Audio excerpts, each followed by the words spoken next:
So I've got a question: how to avoid shin splints as a runner.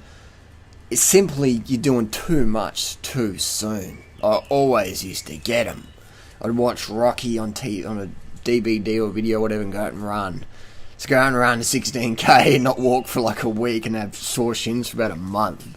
Rocky was on steroids, alright? When you're on steroids you can train a lot harder, things heal quicker. For the average person who's not on steroids or not in a Hollywood movie, you really have to ease into running. Running is like a fantastic sport.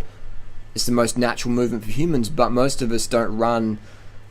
Basically in nature, we'd be running from 3 years old forever.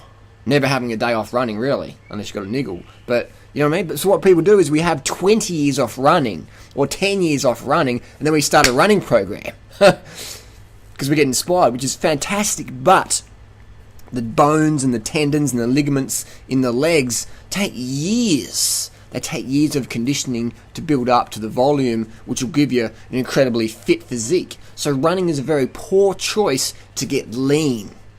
I know many really seasoned runners fracturing their hips, stress fractures, spiralizing stress fractures in their shins, tibia, all sorts of plantar fasciitis, ITB issues because of they haven't ran from a kid, or if they have ran from a kid, sometimes they do too much running. You know, they do too much volume, too much intensity, not enough recovery, too much caffeine, you know, not enough carbohydrate, too much protein, becoming acidic, losing calcium from their bones, osteopenia, you know,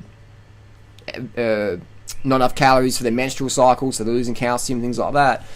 Doing too much drugs, recreational and performance enhancing, too many painkillers to train with. So running is really bad choice for weight loss. I'd recommend cycling.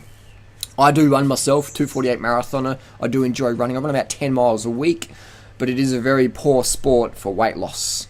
Whenever I see heavy people run, I'm like, oh, that's going to be expensive. That's going to be painful because you're going to get injured 100%. There's no way you're going to be able to run that weight off. But cycling, you can do that. Cycling is much safer for the body, injury-wise, definitely. So I'd recommend cycling. If you've got shin splints, don't run. Do not run. Do not jog. Do not put impact on that leg. Ride a bicycle. Ride your bike to work or around. You'll burn a lot more calories on a bicycle. You'll burn way more calories on a bike than you ever will running.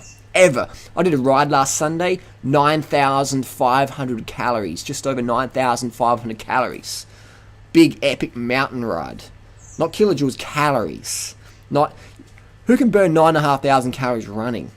Only like elite ultra marathoners, and they're always. You can see the elite ultra marathoners always on the edge of injury. Cyclists rarely get injured unless they have a crash, but that's more high speed stuff. So cycling is very, very safe sport, unless you're pro cyclist just flying down the mountains. That's sketchy, but no one has to do that. Just focus on uphill cycling, rolling out to work, taking it easy. So shin splints, do not run, do not take painkillers, do not ice the injury, let it heal naturally. Let it heal naturally, and in the meantime, build cardio and burn more calories by riding your bicycle around. I've got plenty of videos about cycling tips in my book, Carb the Fuck Up. I talk explicitly about what bicycle to get, what gears, what to look for, etc. And I'll put some more information down below. See you soon. But don't run if you've got shin splints, because it's going to become from a stress fracture eventually, 100%.